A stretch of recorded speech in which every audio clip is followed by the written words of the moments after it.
Art and Culture Committee for your beautiful and a very, very meaningful song. Next, we have a welcome address by Professor Mangtui Thaime. And may I call upon Professor Mangtui Thaime to take his turn, please.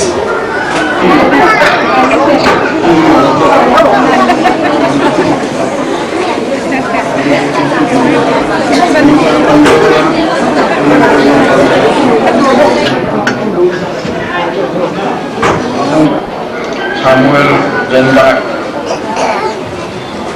Matangdam Sri Honorable MLA DP Parkman. Harubani Ahalaman Harubani Tankulo Union the President Hairi Manipur State Congress ki Congress aso Hajari Adugate Punamotoloina Hajabani Abraham Sing Tauram Nibasi Makoitana Letana Makoitana Singito Day Mayam Luna Kangal Kibamsi Mate Pambuhana Haji Abrahiki Silong the Lady McDonald Duna Jimson la city si alira hombak I makoi si khana biko makoi si tribal ni makoi dharma amadi custom da kai balai bodo madu to honbiru kharadi yengbiu la makoi na makoi gi leiki daba halaman signi puja tawna ba matam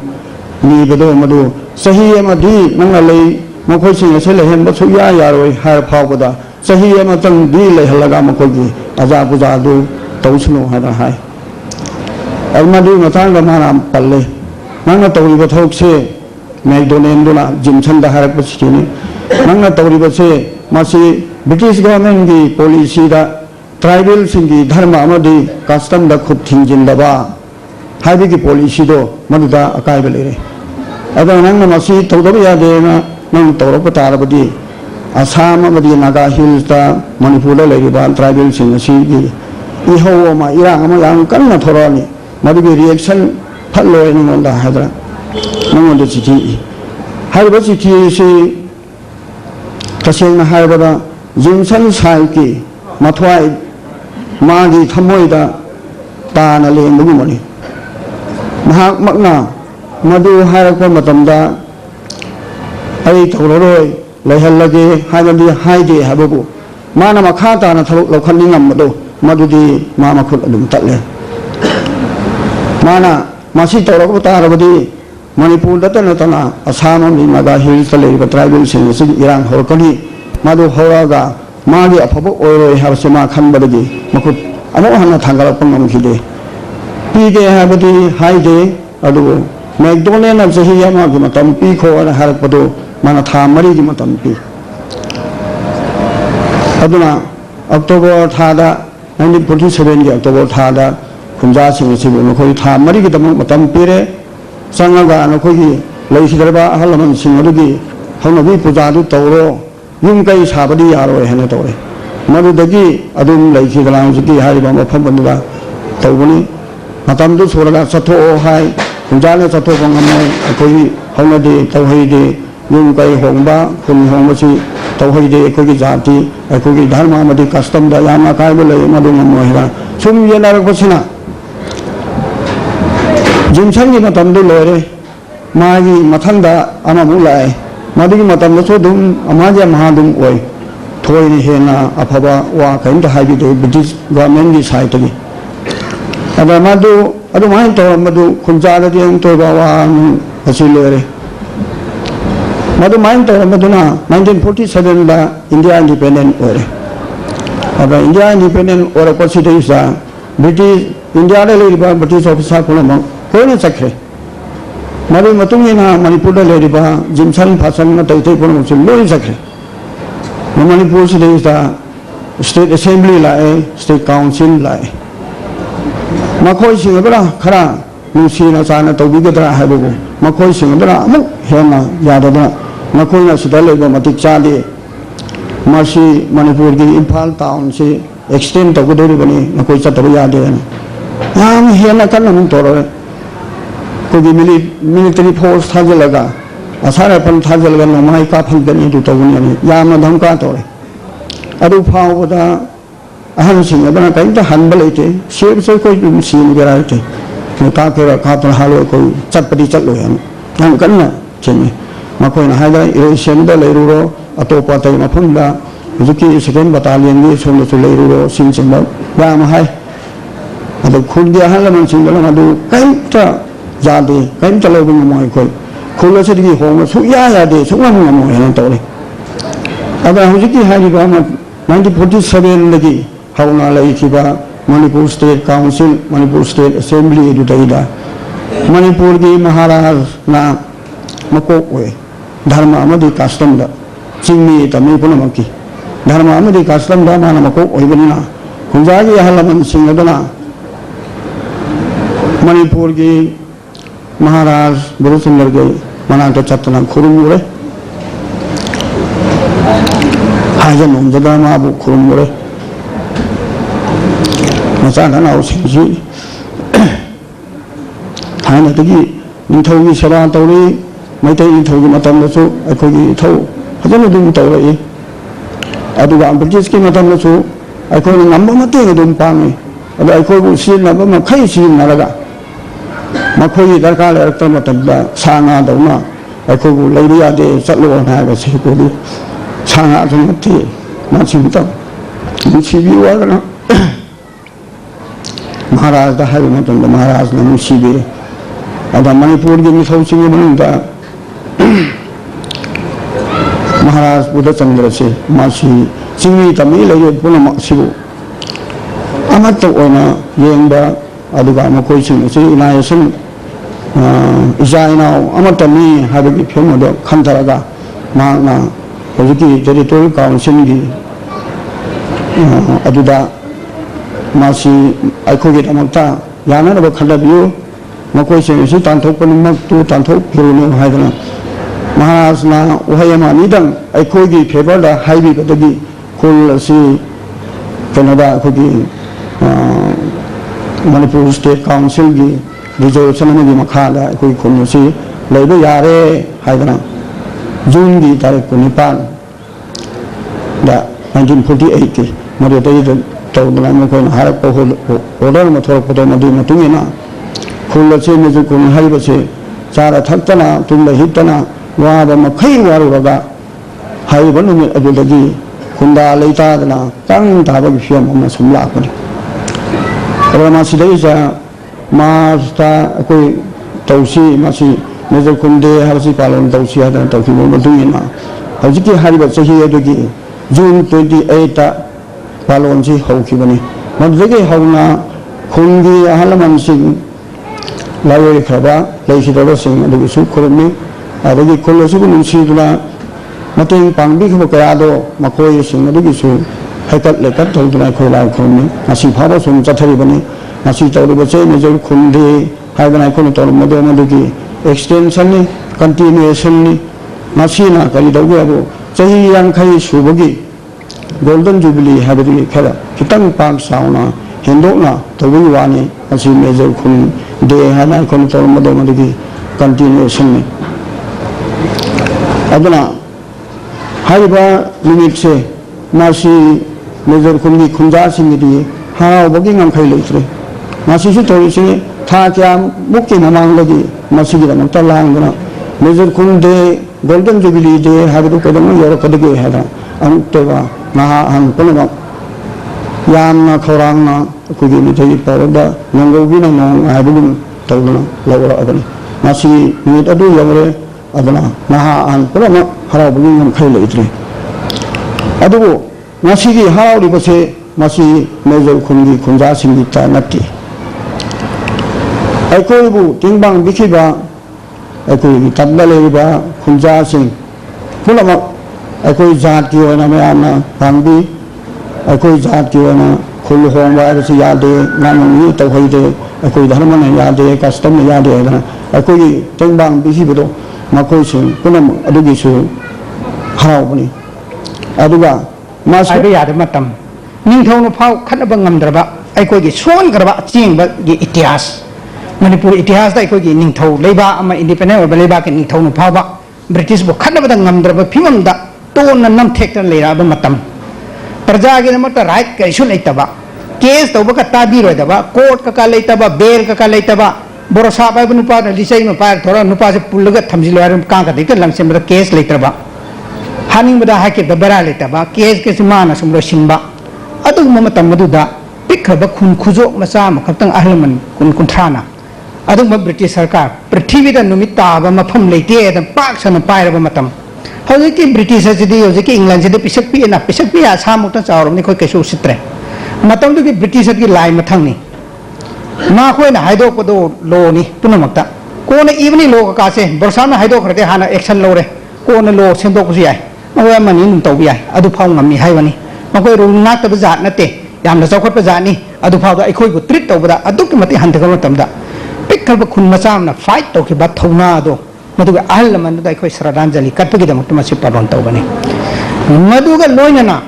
ai khoi da mateng pa ki ba asai su pan khre Buddhism Maharaj gi pung wakhan khare le ai horen kari gi da mak ta makoi ma ko ko na nuksiba na ta ma ai ko nuksiba du wai yam le adu su pan jege adu ga thang ba da le ba ka sham thong ka khurong minu thong asi gumba thomai ban natraga se ate te le ba kun mayam sangai bro ade somda naurem kun khare le madu gi akupati khoi che da le ai na madu details da panjaro ahal man kaya na su sumi makoi na hari mi hani gi le rak pani na ka mane khoi mayam de le bi yaraga japala ka halakpada mai tai khangde hau khangde am khangde punu muti mai le phang mai de loina le raga major khund le hal lo da mai thado ga ta tho kari no hai base hai bati ngamda hai do ko kiri bani wahi am hik pan ba khoi khun ta thor ka ne da du phau ahal man pa punging de na khoi se pangi ko do ba hai do pungam ja da ahal man hai ri bani ni no thong ahal man ka khurong ahal man ka sham do ahal man pangi ani shubai ko wakan da juli kari ta we hai da British na Bharat ta sahi cha kaya palaga otra nai ka tor pa chi manu sida pikhra me jo no pa ko no or pa ki itihas ma tham me madu horen wari ma cha na apsa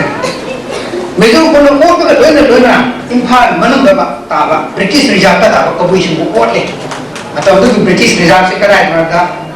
nagat renga imphal to renga marakta asomda ya skol gelam ni ke samthong ni thongjin na du ni asomda ahani ni ke sampat to rami adu du ja somda chimay ong ko si pamam le ni to bat ta se ma si ta kam ta ya ni ha ma te gar da da ma ma ko 1891 da la ko ita ta to ra ki ma ma ni ta ha ne ta ta ni ki ma ma ni ta ni loi ka to ra kam ta ni adu ai ko ku ta me ma ma ko den pan ja asu ha ne to da si manu ma si da le ko ma si da am ta ra da me jo ku ka tang ai ko na lam ko ka re na chen ma to da Jimson hai ba borsa oi or get agency ma kun la ga mai ke chu da ko yu na mai hadu raga ade gam hal ko ya ko hai adu ma ku pas manu priti ki court ne ki इतिहास का आकर इतिहास भारत के इतिहास का सो priti की इतिहास का ai ko mun me jo ko इतिहास ना हा को की दिना के उमा के court की मचा का mai को mo को the fight of struggle ai ko na Bharat की struggle freedom struggle yawi है ना ke to ki amna kai ni ne ko jo ka sam yaw ha ki ade so awa sa ko ke ne ki me so ko da ko ki thona ki ke ki ha jin na pa ni si ko ahun so ko ya si khalle ba hogale da na ro chi na ma ko inspiration ma phidam ma long na ba na ha chi da ma si ki function ma to ma ko do wari je phama ko wari sa ge de ko budi ya de ni na pa lo to je to kai do ko no har ko de han ro di pa ta ni ado ana sa source of inspiration si ma phidam ma hum bari kar ni kasi ma ta ba ni ko tang tham se program tu ai pa de ro na ma ko ta ka ba ko ne ji ma ta sa ko ni za sa ni si aduga ani British nu kari gi se ko do oi ba na hai ba se ahan ba di no ko na ta na mo ba se 1942 ki me tarik tara ai ku tra ta ha gom tai tra ko do mo se ken gom tai me gi tarik tara ta gom ta ba ta se do ne kai se ko to ba se gi hobra na ti tab tab action le ko ma wa khan da ta no se ke ko gi tho to Higgins ko ke je Higgins Jin ko me matam to orda ka ko to ta ne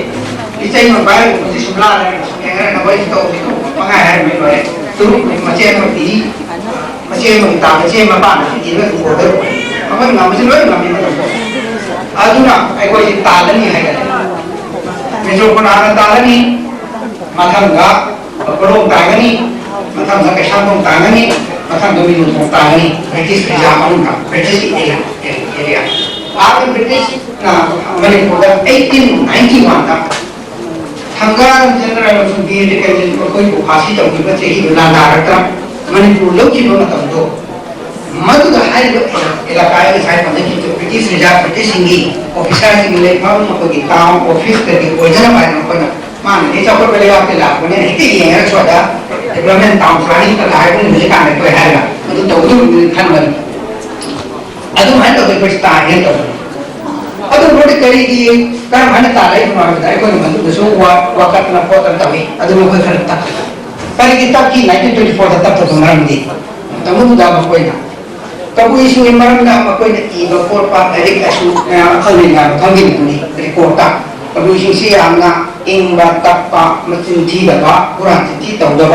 ಮಕೊಗಿ ಕೈಗ cow ಥಂಬ ಕೈ ಜಿಂಗ ಥಮಕಸೆ ಸೋಲೋನ ಬಜಾತಿನಿ हाइगा मा बुबु याम फाजनाय चुमना चलि काने को report फजनि इ मगर मसे नि बनि को ममदु दा हाजा दा सिदा दा को दाइ को सिदा मको बिटिन ना बदा हाइ दा करे इन बा याम सिचर पास पुवसिना मको न मतम द माली रोए को बुइ रोए मरुए न मको न को बुइ लो द बया से करि रोए बेरा हने को न तंगा बेरा तुम से ऑफिस के वा का बेरा रे हने मसे के बेरा रे का पीओन को खंगरे चपरासी को खंगरे मतमदु द बेरा रे के न दा मा के चालू थाबा हाकी टेबल अदु मागे फमुंग सेंबा मागे मरु अबा थोक पुसुना थंबा मागे कामनु सिनबे बेरा कवे अदु मागे माली गुंबा करी गुंबा मयामर से बेरा सिन मको ने मागे मतन दो फिर पे लेते एक चावु मखा गलंबू ले बे आई लंबू दो संग बनते बांगामु दो बेरा सिन बादे सा बोले हो करे एवई नाम से आहल मन नाम से नसतना आई लिंग बसे आगा आहल मन वही दिली जे मेरे को गाय में सरकार मायने तो मायने से चला है कोना कोना तो बोले कि धुरी महादेव कोना तो जाम ना है वो जाम ले गए मायने का तो कोना तो भूमि अदो साइना तक या कर का है 1931 दा जगोनम गुफार जेरा अगस्त 29 में फांसी हो 31 में तुम से आजे की पूरा निखो को मकना नम धरे का ब्रिटिश ना सुपाए नहीं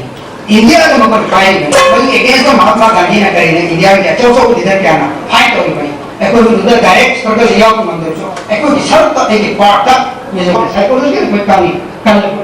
मतलब तो साथ आप साथ दिन के आपोटे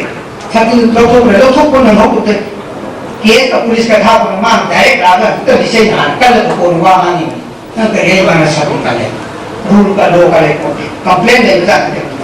अदु मतलब था ताथोबा मतमदा कोई लेगनी अनि ये पछदी तापद सीरगे हाय सब मानो मधुद हन सिंसना वास ले प्रमाण तो किदो मधुद kan पालो तो बा ब्रिटिश की वो मैं दो हंसिन निक्सिन बा हाय ए ते अहुम सुबदा कुन नाय अजे अन बाय की कबिरोदा लो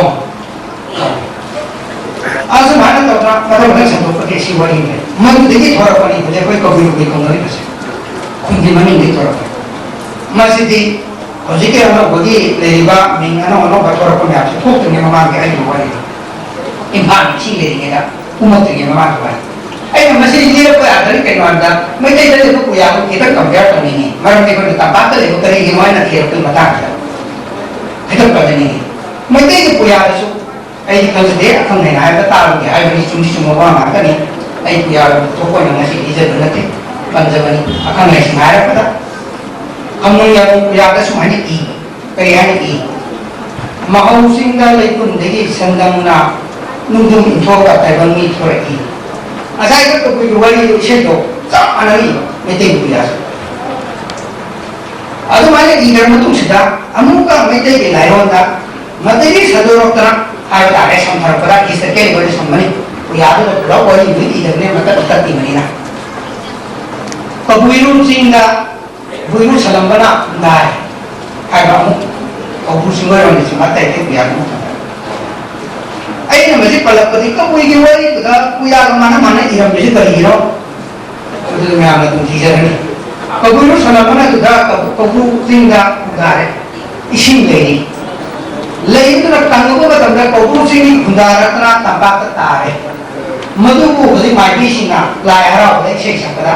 कबरू खुंदा हान सॉरी असिबी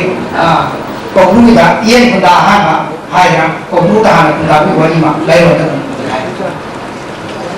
अदना अवा कबरू सुपर येन खुंदा हान गाय अदना मधु दिगी कुमा अदा तंबा ताय अदना चुम्बला अमरी टोक्सी एगो वरी दा कबरू की तारीख सिंसे नसाई को वरी तो माउची का कई ऐसा माना वरी मसान कबरू की तारीख से कबरू सी कबरू ये रोटी को न सिंग नुनी दे लो को का बात ता मधु दिगी कोई पागल नहीं कोई शुम तो ही है विवाद नहीं मसले कबरू का मीनू थोगा पंतो नहीं तो मीनू थोसे ए कोई मरी तो वरी से सुन जी का काम न करता है आहार कदा कमला मना करता है कमला मना को तारसी हौजी के हाल Mahatma Gandhi home memorial hall Congress office अमरोंदा हाल जॉनसन स्कूल मस्जिद एरिया असेंबली करता बा जंगल सिंगा आ हो ने कया चाव का कब कोटे तुम तारे भरे अदुवानी अदु कुंता कदी गिताय निंथौ में दे निंथौ मा कोनु सागे नहीं खारक खारक मतांग का अनो को कोनु सागे लो मतांग कबुई हान हान सेंटर निंथौ कोनु साबी आदे या वरी ने मदुदे आलम सिदा फंगिरो ai mà thuộc về liệt thì đây là luôn quy nó có đôi khi cũng lại coi thằng thì qua đi ở đâu ra đâu nó sẽ tổng đi ai để tổng ở đâu nàoคุณชาพี่เราก็กำลังได้สามใช้ข้าวเย็นมันก็ทำได้1631ก็สามนี่นะเราเมื่อมันต้องได้สุปาราปัสนา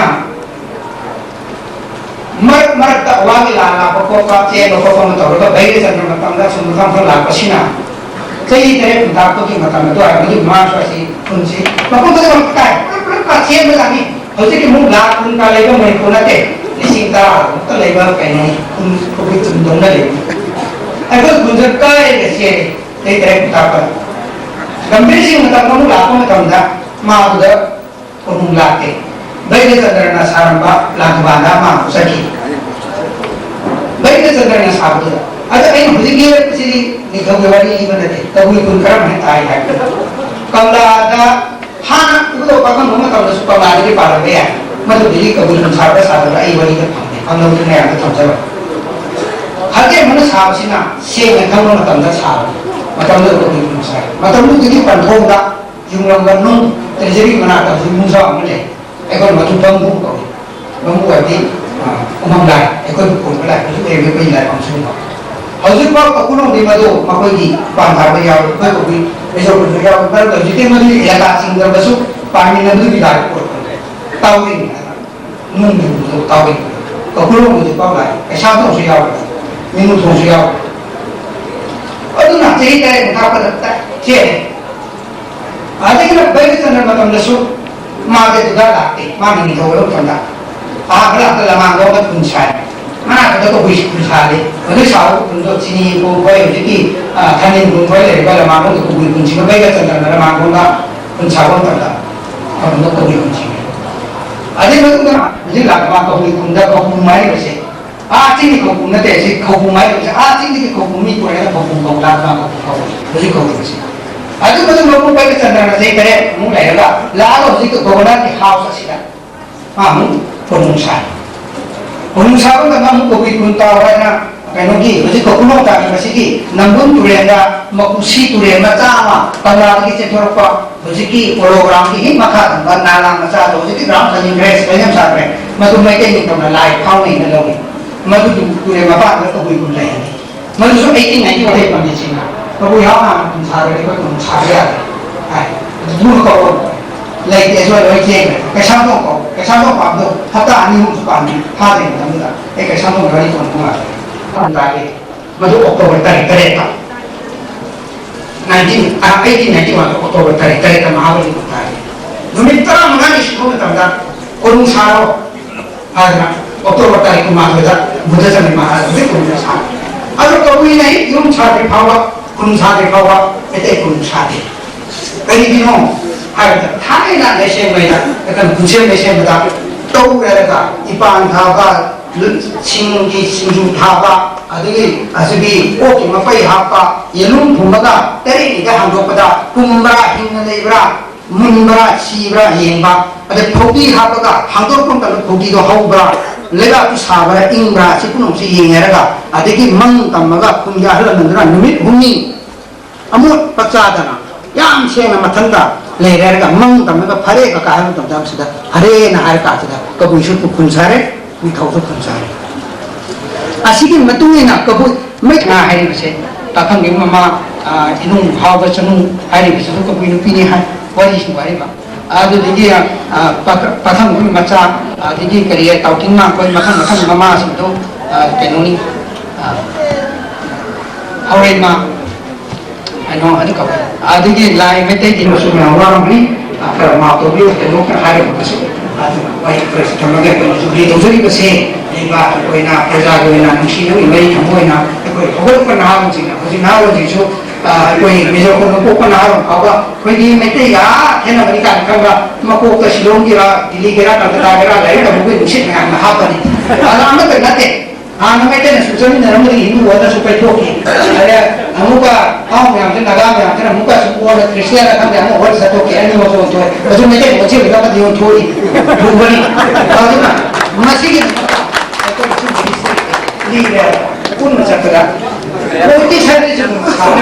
मौके हो सकते हैं मुसीना रखते लम्बी मनाई लाखनी लेगा अपने ये को क्या तो बोले ये को भी आएगी शायद कुछ दूसरे ऐसे मतलब को किसी शो को चाहिए तो वो एक कोई मुसीना भी बनी से तो नहीं बताए मत हो एक कोई जुबली की शो ऐसे पागल नहीं करने वाली स्थिति है वो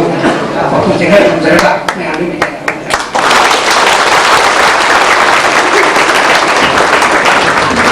Thank you, Professor. And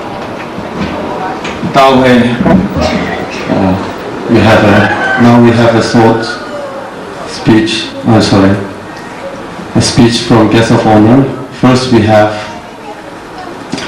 Sri Samuel Jendai, Honorable Minister DD.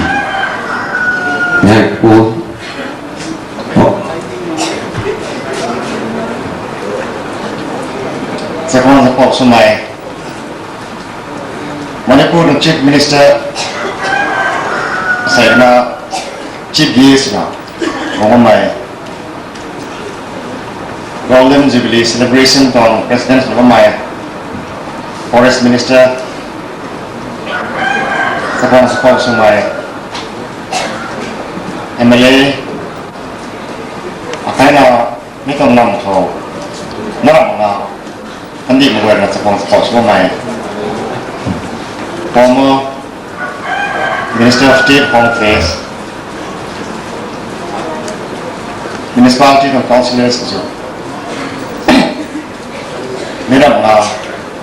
State Officials, Akana, Meton Kalong Kulumai, and so on top, so way. Akana Namdam Tangiana, Meton Jubilee on one way. And other line, that way, make you to aside to make golden Jubilee celebration provide doing any guest of honor from Kagan Pilom Jat Dine to Kuwait Kagan Ma Pizamana Nam Lunkai from Korea anyway and take off and take make day Kagan Nazu from face as you way anyway well General Show my Minam the General Show Mama Anyway, discriminates for my exploits for me to way anyway, I'm hang up now. Minam, nine to the way down. Anyway, I'm going on doing well anyway. Look at the parties and way. Examples of how we have made money. What can I make us now? Anyway, Major Kunzan now.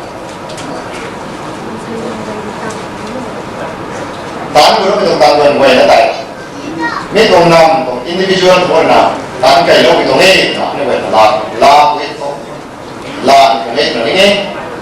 ra bằng là cái major con dân của nó cái này là fight của các bạn không sang càng quay nó tại anh ấy quay tổng giá trị của nó anh ấy quay tổng giá trị mấy con máy push lên không đúng rồi mấy con sang càng quay nó quay đi examples là một cái thầy history of Kasuna, the way to lao thì các con người thay cái gam này đây thì lúc mình bảo không lao tụi này nhưng mà không biết mà tụi nó cái này quên nó khi công nó đào làm nó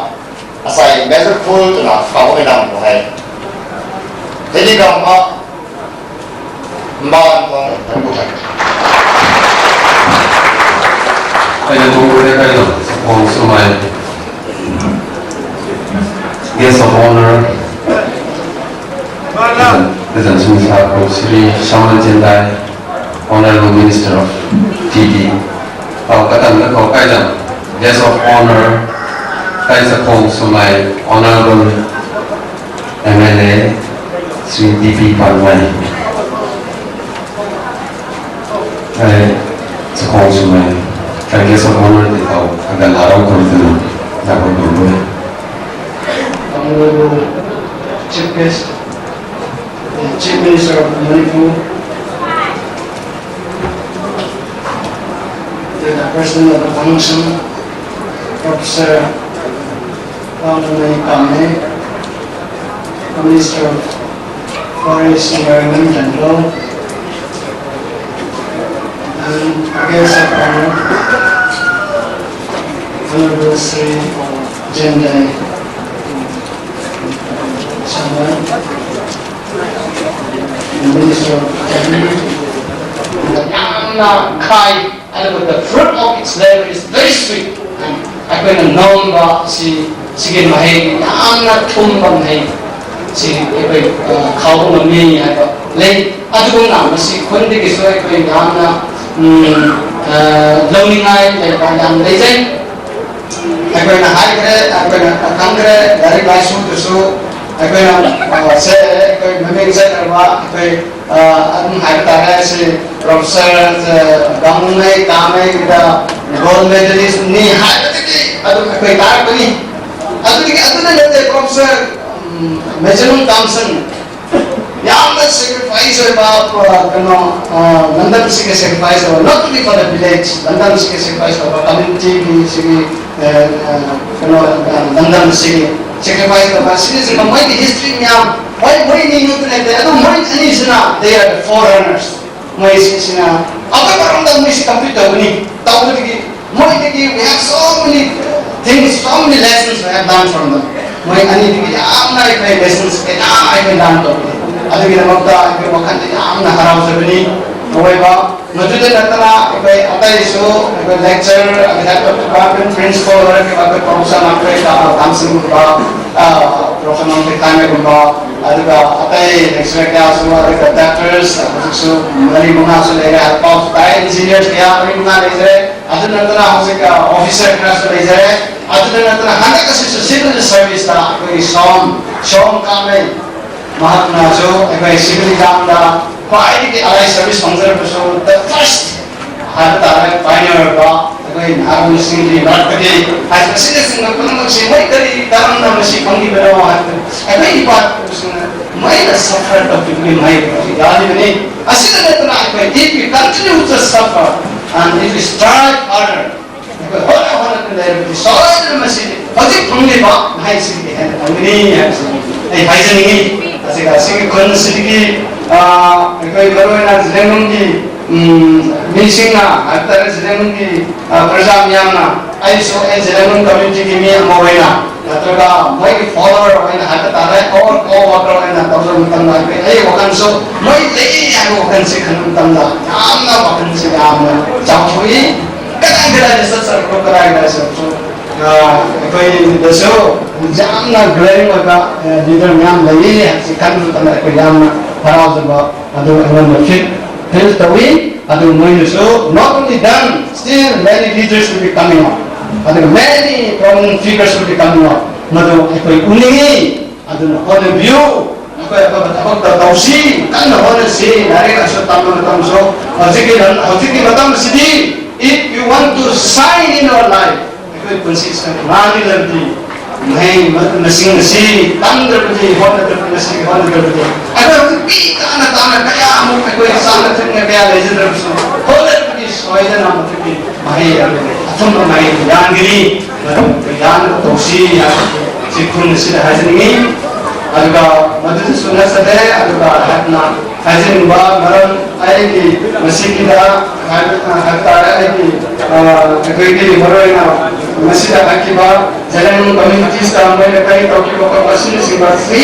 50 years see yang guys of given us so the blessings count ora nasi celebrate to ni adu kan tana moi see kai to education ni arts and culture sports and business in all fields politics akan kai semua action on the ni masih penyan so masih maya tahu apa tahu betul question tahu bahwa nasi adu ka masih dari menharan semua masih unni ba masih ada semua view ay ini datang saya interview dari dokter ayo dong sa kaisa Roy kasi ayam kayak menunjuk dari satu orang saya thank you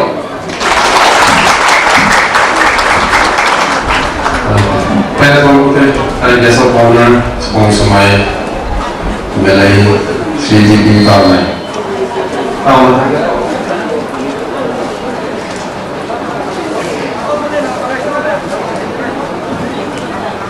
Presentations of moving to by the chief guest. My chief guest team of by steering committee chairman lena sai support na my chief guest president guest of honor by committee na momentous kani by linkham ba mai thế đầu thế la có mày mới bên là moment đó kani sian chuna tibni mai be by suppose my golden jubilee chairman steering chairman Sri Happy Golmai Latirakan.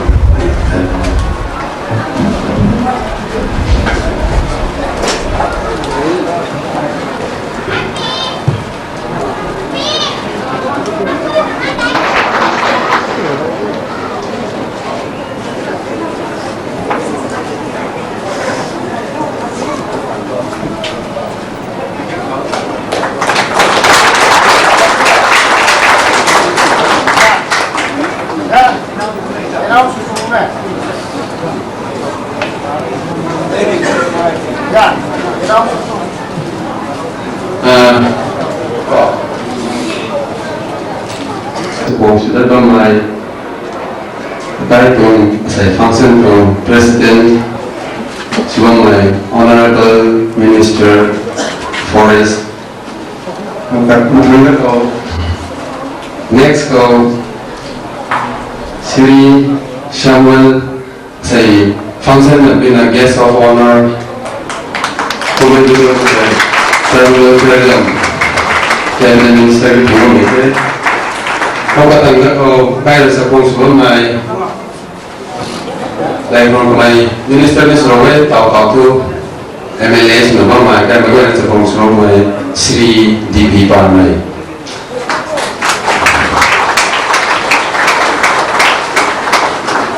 hôm nay tăng cầu asai meeting supaya kau kenal DPR steering committee nak na thế đó để là thằng các mày tu sumai bầu sumai sai sumai tùy sai sumai mấy người mấy quả tàu đi không bao mày gọi quả cash price cái nó phụ đi đó chỉ lưu hàng cái nào thì học ní lấy cái câu Sri Jangan pun kau mai major pula mai dia ni anu jian mereka ni sepuluh mereka jauh na ti tongnya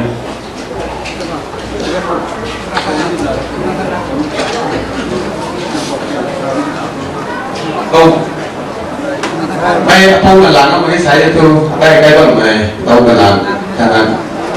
laro saya sungguh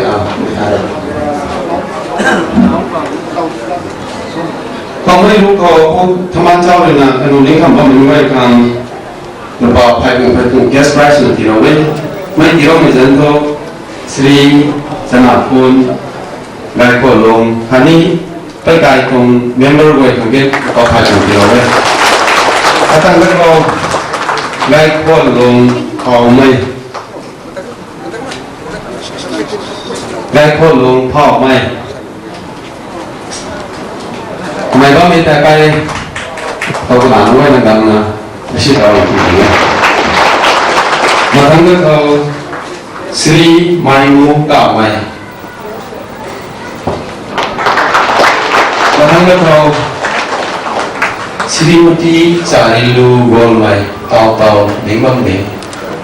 ขณะนี้จาริลูนะไปทางลาวมากันแทนด้วยไม่ Shrimati कजायरू गोल में लाख ले इरोगो मिने acai बाका में अपो गिंचाई में जन को भगवान जाओ ना तिरो में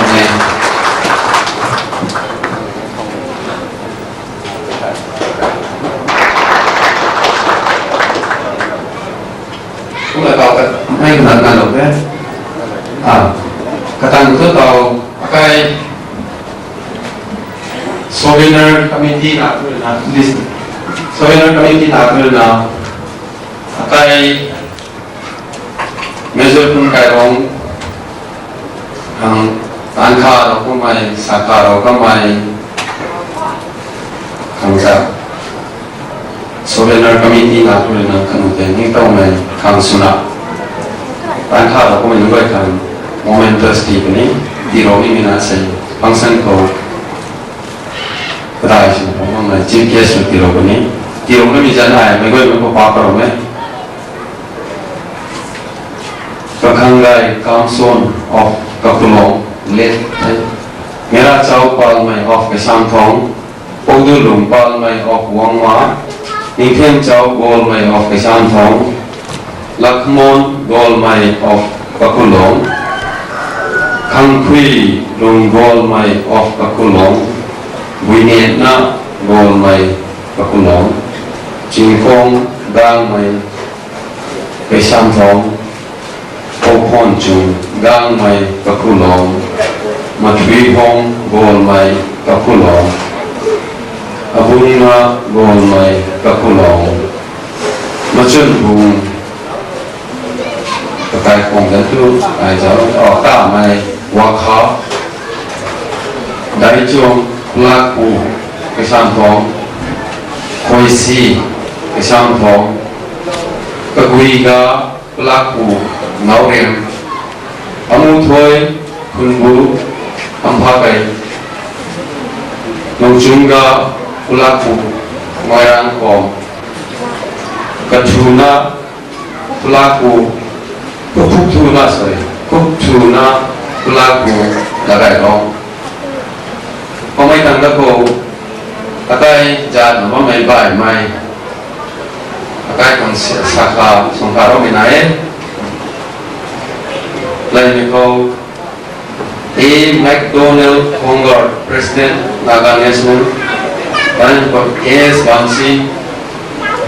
Tangkulong Leader, Koiki, Chankak Koti, akai kon Leader. Then Maharaja Buddha Chandra Loi Misuna Matang Misuna Parisar Angami President Naga National Loi Misuna PM Singh Editor di Party ka Hai Thamil Aluna Souvenir na Momentous Kakat Tira Mangkasme Samdo Kanungway na Kaya Mizal Pun Bela na Tulong Mamak Tilong Mamak Kaya na nila pun kako Karo kami duwe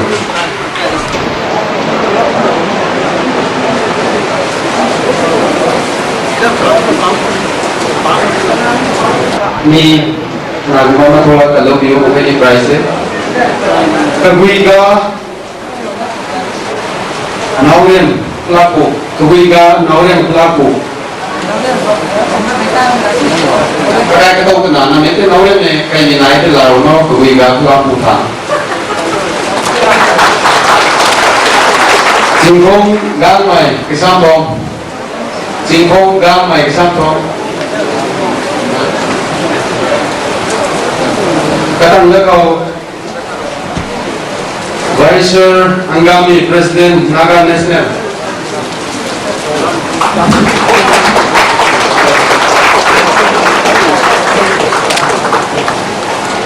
Katang Lekau Nimpian Chao Gol mai kisam thong Nimpian Chao Gol mai kisam thong Katang Katang Komite Larang Lakamon Gol mai Kapulong Lakamon Gol mai Kapulong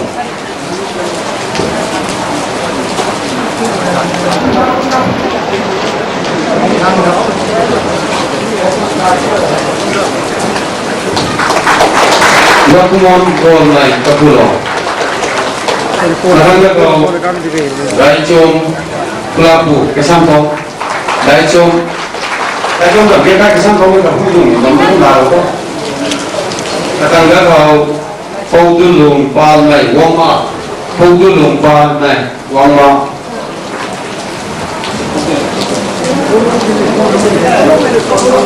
Apa nama itu? Mabali. A. McDonald Pongar, Presiden Naga National. Gang mai kesampong.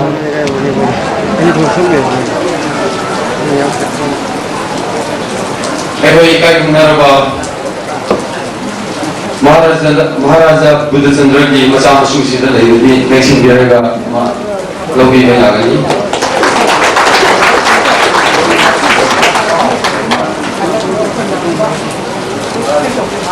Maharaja Buddha Chandra ki coming back to TV.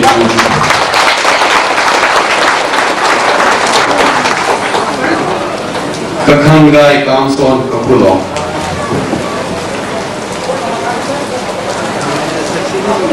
Abungna Gol mai Kapulong. Kakanggai datang Abungna Gol mai Kapulong. Abungna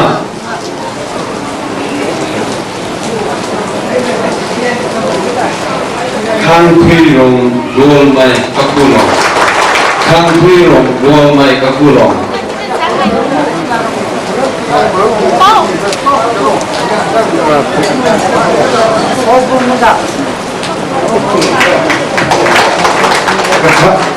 Kang Kuirong Gol mai Kapulong.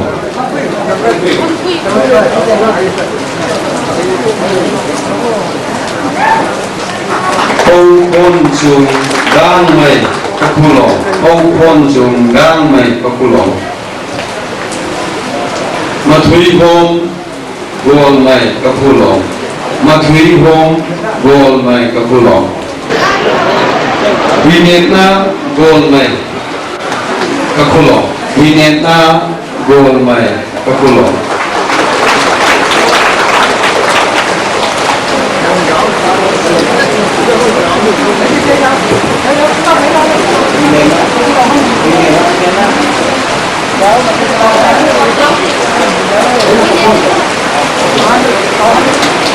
Saya pukul sung Gang mai Kapulong. Panalarono pukul sung Gang mai Kapulong. Kami Larono Haji Ten Singapura. Kan Singapura mai kami Larono.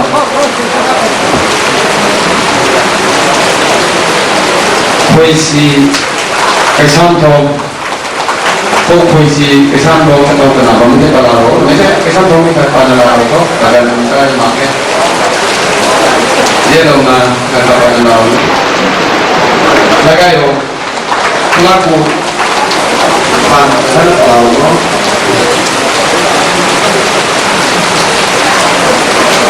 is fancy Kalkulong leader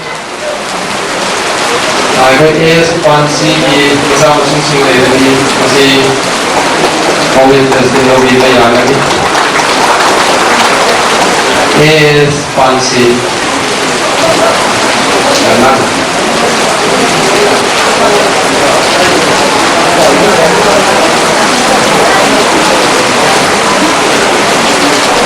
अमुथोय कुंगू तंपाके अमुथोय कुंगू तंपाके Sama đi cần những nào nó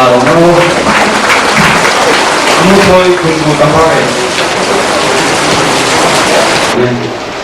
lên cái câu tăng năm bảy mày cái này cái câu bukan gol mày cái thu cái câu năm cả mày cái đây cái câu baburam gol mày cái câu Milan cả mày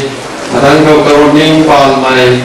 kampul kamson, merek lung ku pau mai dun pau mai, azan pau mai, dincai mak pau mai, santung ka mai, canapul ka mai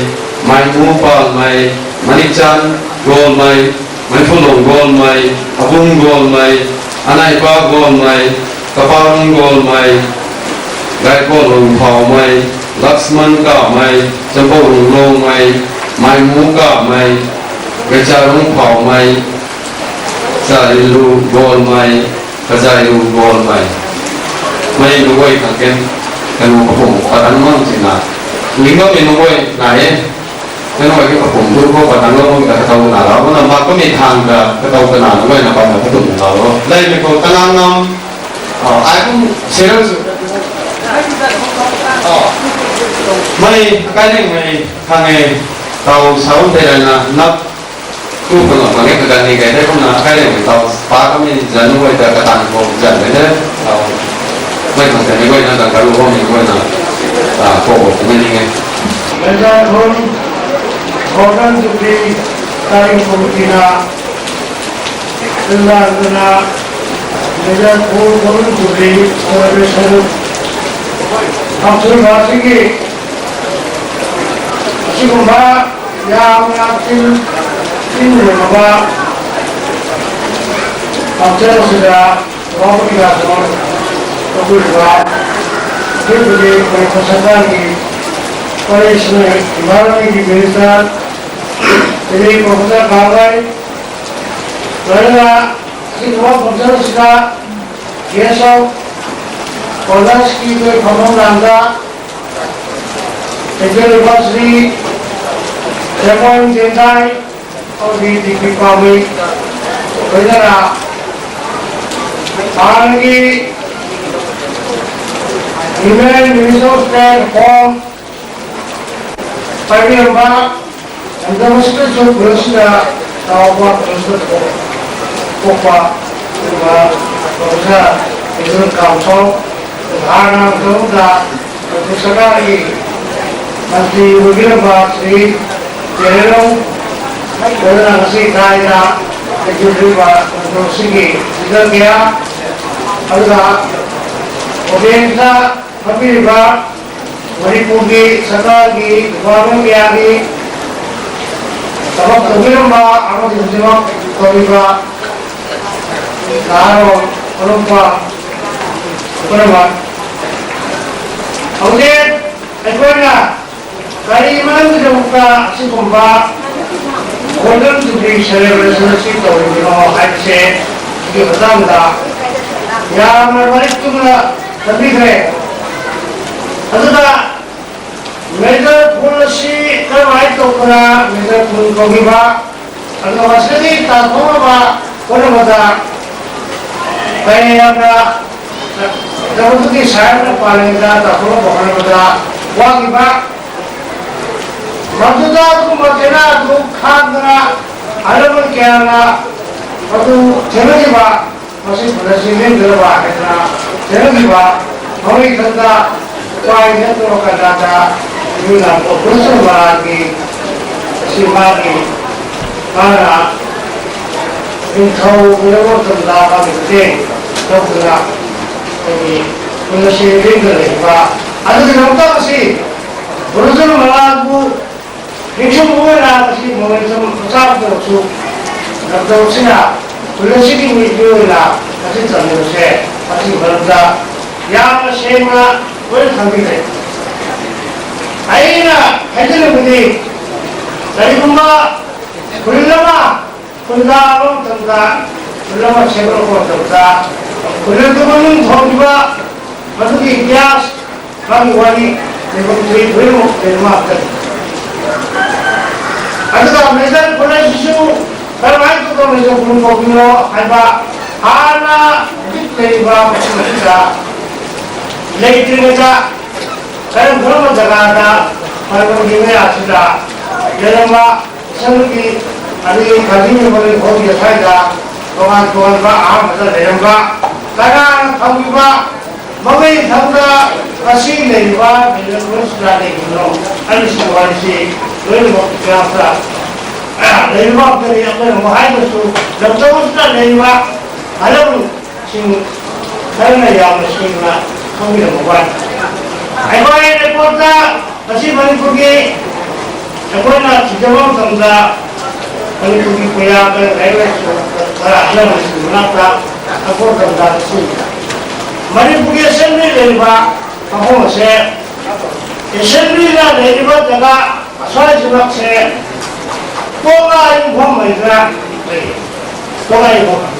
아주가 또가이 보면 이러면 성사 하듯이 건강하게 어쩌고시다 생각이 지는 것이 또가이 보면 그런 것이 다시 그걸 가려 못합니다 어디든 생리는 대장들이 보면 야무시 아우이 쭉 보이고 왜야 마마 거기 나들이 산들이 봐 왜야 마마 다시 들어가 아래 tumba tumba 포즈로 tumba 봐 tumba tumba 좀 매양 잡아봐 그걸 빨리 내려가 보내주고 tumba 잘을 잡아봐서 마시고 있다 또가이 보면 있다 아이 맞아 감정이 해봐 맞아 아무다 아이나 감정이지 아이나 왜양도 감정이지 이 와보 마마이다 먼저 그러시다 어때 수다더니 어때 수다과는다 바로 소라 감정이다 맞다 살치가 약간이나 내려봐 그렇다 왜 아이들이 양치를 쓰는 동안 심은 것이 떠나는 심은 것이 뭐 잠깐하지 왜 야르노이 아주가 너희 어머니 사람이 너무나 갖고니 바람이 분들이 타이나 땅이나 저것도 다 자연시 우리가 전부다 정말 양아입니다 그렇다는 말은 그게 거의 그런 것과 저런 사람을 보이나 내고 저것을 보고 그것이 오그래 그것은 말은 저희나 누가 우리의 인성우리의 하나 필요없잖아 저희가 양아하고 있잖아 했던 것들잖아 시기 필요없잖아 아까리 아니잖아 서로가 필요없다고 서로가 생각하는 게 아니니까 서로 치다 보니까 좀 끌려가 거기 누가 벌써라도 누가 아까리 아니라 아이고 혼자 서로 끌려가 그걸 강요하고 여성 아까리 성격자가 이 성격자를 아까리 한다 서로 끌려가 그러면